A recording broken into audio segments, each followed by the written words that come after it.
153 გადარჩენილი ბავშვი და ფონდი, რომელიც ონკოლოგიას ებრძვის. სოლიდარობის ფონდმა სიმსივნით დაავადებული ბავშვებისთვის წლის განმავლობაში 3.700.000 ლარი გამოყო. ფონდის საქმიანობაზე მარიამ სეთურიძე ამბობდა. სიკეთე გადამდებია. სოლიდარობის ფონდის ეს სლოგანი მანუკიანების ოჯახმა საკუთარ თავზე გამოსცადა.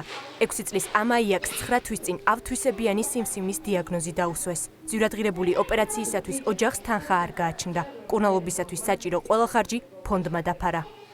ახლა პატარა ამაიაკი ქიმიოთერაპიის კურსისათვის ემზადება.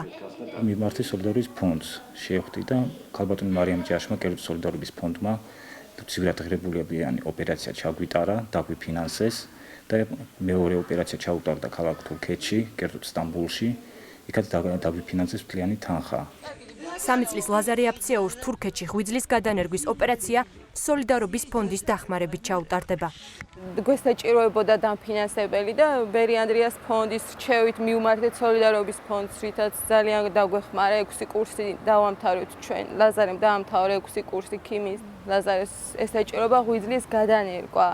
ველოდებით ახლა დაფინანსებას. პრემიერ-მინისტრის მიერ ინიცირებულმა სოლიდარობის ფონდმა 1 წლის განმავლობაში 153 ბავშვის მკურნალობა დააფინანსა და მათთვის 3.700.000 ლარი გამოყო.